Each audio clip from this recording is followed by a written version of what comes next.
The Ben akoze amateka atumiye His Excellence Paul Kagame kuzitabira igitaramo cye kizamuhuza na Bruce Melody ku itariki ya mbere y'ukwezi kwa mbere 2025. Ni mu gihe kandi video y'indirimbo Indabo Zanje by The Ben igiye hanze. Ikubiyemo ibintu bitatu by'ingenzi, aho afashe Bruce Melody amwambika ikinyusi, aramukuburira amwereka ko amuri hejuru, arangije amwibuka ko yibagishije inda ashaka kugira physical fitness nk'iya Tiger cyangwa se igisamagwe, bikanga bikamubana iby'ubusa akagumana umudigi. Arangije noneho ahita yimanukira yigira mu baturage ajya kwihera ubunane abaturage. Ibi ngibi abirenzaho gutumira His Excellence Paul Kagame kuzitabira igitaramo cye, nagahigo aciye. Ibyose reka tuze tubigarukeho, bikubiye muri ino nkuru tubahaye ikaze.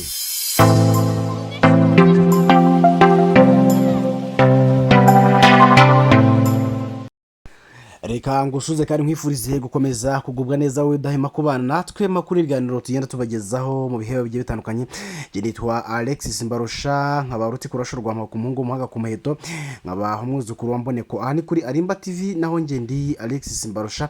Reka tuze tugaruke muri amwe makuru y'imyidagaduro arimo kugenda avugwa mu gitaramo kizaba tariki ya mbere y'ukwezi kwa mbere 2026, aho umuhanzi Bruce Melody ndetse na Mugisha Benjamin bazabahanganya harimo kurebwa ngo ninde ushoboye ninde urenze kuruta undi. Ni ibintu byatangijwe n'uyu mugabo Bruce Melody ari gusaba Irene muri ndahabi ngo bazazane The Ben amukubite akanyafu kunda. Biragenda bite ku itariki ya mbere y'ukwezi kwa mbere. Katuze tubigaruke. Ni mu gihe kandi n'ingingo zigera muri 3 tugiye kuganiraho. Iya mbere nibikubiye mu ndirimbo The Ben yashyize hanze bigera kuri 3. Hanyuma iya kabiri ni uburyo uyu muhanzi yise yerekeza mu baturage akajya kubaha essence, kandi turagaruka ku buryo uyu muhanzi yatumye His Excellence Paul Kagame kuzitabira iki gitaramo cye.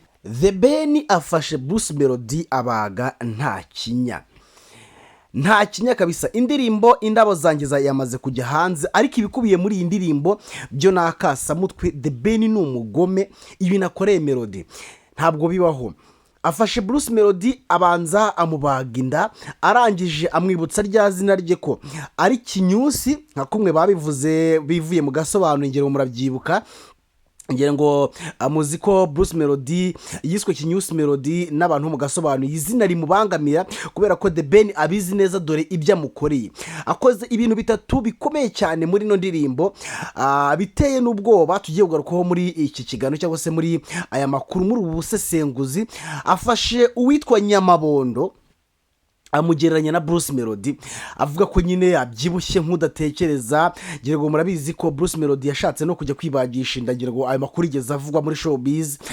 Uyu musore we mukaba mubizi neza ko ari tayiga, afite umubiri uteye neza, ameze neza, mu gihe we ibi byo byamuyobeye. Amwibukije ko ari umuntu ubyibushye nk'udatekereza. Arangije nk'ibyo bidahagije, aramufata amwibutsa ko ari kinyusi Melody, cyangwa se ari kinyusi, aho afashe inkweto uyu musore yari yambaye, cyangwa se Nyamabondo yari yambaye yacitse nyine y'ikinyusi. Arangije amuhereza inkweto nshyashya, mu gihe The Ben we yarari kumwe n'abandi bajiz barimo kwinkorera bakwe ubuzima bumeze neza, bagenda bamwongera kumugera muri kugenda mubibona kuri screen ya za telefone zayo cyangwa se za ekara zanyu. Ikindi gikomeye akoze muri iyi video, afashe Melody amubaginda.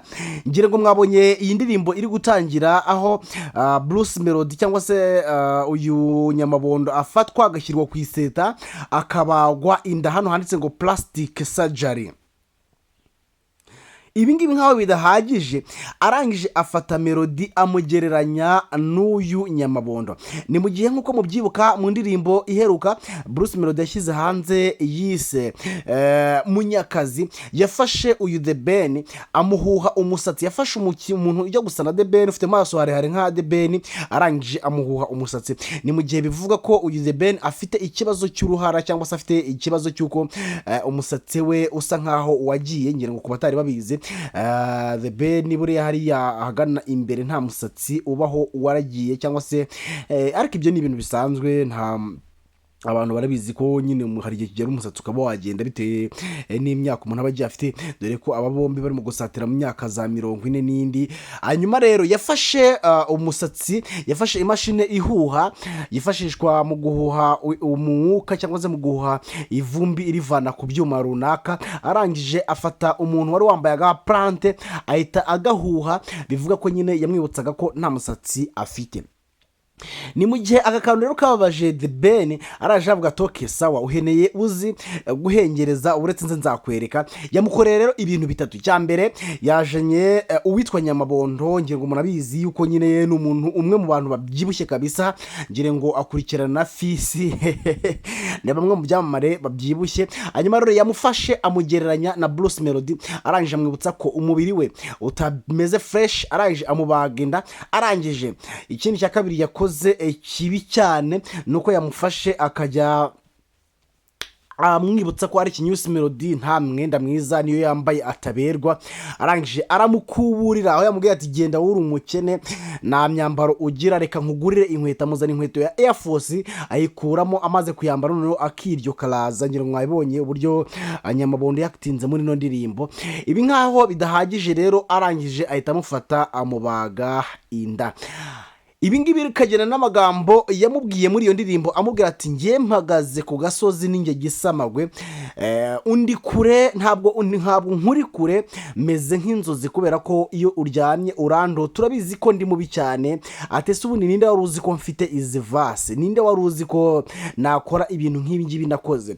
Bikiyongera ku magambo yamubwiye ubwo yamubwiraga ati nge ndamutse mpagaritse umuziki nkamara imyaka 10 ntakora umuziki, ibihembo fite ibyo nashoboye kwacivinga, we nibwo ushobora kuba wagerageza kuba wabigeraho. Ati nge ndakurenze nta nubwo ngereranywa nawe, atari ko wakunze igisebo henga nze nkikwambike, ngaho ni muce impaka. Ngayo amagambo akubiye mu ndirimbo The Ben yabwiye Bruce Melody mu ndirimbo Indabo zanjye, amwibutsa ko ari igisamagwe ngo ahagaze ku gasozi ngo niwe gisamagwe, baramuzi cyane. Ati ubwo ukunze igisebo rero henga nze nkikwambike, ngaho ni mucimaka. Tariki 30, tariki ya mbere y'ukwezi kwa mbere 2023 muri Biki Arena niho igitaramo kizabera cy'umuhanzi Itahi wacu Bruce Melody, aho yatumiwemo mu gitaramo cya The Ben. Akaba ari igitaramo rero kizaba abantu benshi bakaza kwitabira iki gitaramo baje kureba ese hagati y'uyu muhanzi Itahi wacu Bruce Melody wiyemera avuga ko ari 001 imbere y'igisamagwe Tiger B The Ben bizameze bite. N'indirimbo yasohotse ejo ikimara kujya hanze yarayujuje 200,000 mu masaha 8. Ikimara kujya hanze yagiye hanze mu masaha ya 8, ariko mu masaha 8 gusa yahise yusuza 200,000 birenga. Ubungu ndakeka irimo gukabakaba hafi mu 300,000 biburwaho gato cyane. Reka mbanze mbereke aho ubungubu iyi ndirimbo imaze kugera. Ngire ngo muri kugenda mubibona mu masaha 20 gusa iyi ndirimbo imaze igiye hanze, imaze kurebwa n'256, ifite komenti 5,100, ikagira like 22,000. Ni mu gihe indirimbo ya Bruce Melody yise Munyakaziyo nayo reka tubereke aho igeze nuko bihagaze. Ngire ngo imibare iri kugenda ibereka uko ibintu bihagaze hagati y'izi ndirimbo ebyiri zombi. No kuvuga ngo Munyakazi by Bruce Melody imaze imisi 10 kuko yashyizwe hanze kuri tariki 17 z'ukwezi kwa 12.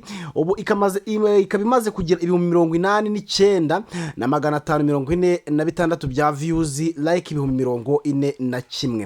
Ni mu gihe iyi ngiyo imaze amasaha 20 boro imaze kurebwa n'200,000 Jesus iri gusatira hafi 300,000 mu masaha make. Ese murabona irajya kugera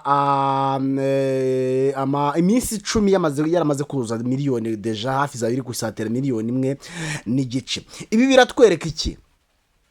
hirya no hino ku mihanda abantu bari kugenda bavuga The Ben, amagambo bonyine bavugwa n'amagambo atandukanye. The Ben ni umuntu ucecetse ariko uzi icyo gukora mu gihe Melody we ibye no guhanganisha umunwe gusa ni ngira ngo bugenda mubibona hirya no hino. Ibi rero ntago ari byo ngiye gutindaho, ahubwo uyu musore ahana bera kasa mutwe, ndavuga The Ben akimara kuva ahanga akimara gusohora indirimbo ahise yigira mu baturage ajya kwitangira bonane. Yakoraga iki rero? Arimo kugenda yihera abantu essence, aho wajyaga kuri station ya engine akagenda akwihera essence. Rero muri kugenda mibona abamotari abashoferi b'imodoka bose wagira kuri station banyweraga ubuntu kandi bakanywa full tank bakagenda.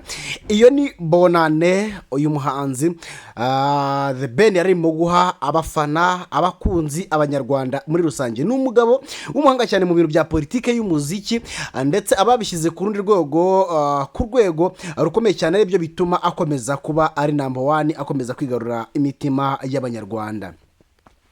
Ni mu gihe kandi nkuko twari tubikomojeho, uyu mugabo yamaze gutumira His Excellence Paul Kagame ko yazitabira igitaramo cye The New Year Groove kizaba tariki ya mbere ukwezi kwa mbere umwaka 2026. Ese uyu mubyeyi w'abanyarwanda azitabira iki gitaramo? Reka nabyo mu byitege kuko birashoboka. Umubyeyi wacu ni imfura cyane, akunda imyidagaduro, akunda iyo urubyiruko rurimo gukora, nta kuntu ataboneka muri iki gitaramo keretse biturutse ku zindi mpamvu azakazi wenda zishobora kuvuka, ariko mwitege ko His Excellence Paul Kagame nawe ashobora kuzaba ari muri iki gitaramo. Ni inkuru dukesha 3D TV nkuko iramutse ibitangaza, akaba ari bamwe mu bakorana hafi bya hafi n'uyu muhanzi The Ben, dore ko ejo nabo bari kumwe nawe mu kiganiro yagiranye nabo ubwo yararimo gutanga essence ku banyarwanda. Reka tubashimire mwese rero mudahema kubana natwe makuru n'ibiganiro tugenda tubagezaho mu bihe bigiye bitandukanye. Tubifurize ishya n'ihirwe mu byo mukora byose, Noheli nziza n'umwaka mushya muhire wa 2026 uzababere uw'amata n'ubuki. Ino ni Alimba TV, naho nge ndi Alexis Mbarusha. Muhahe muronke kandi Imana ibane namwe.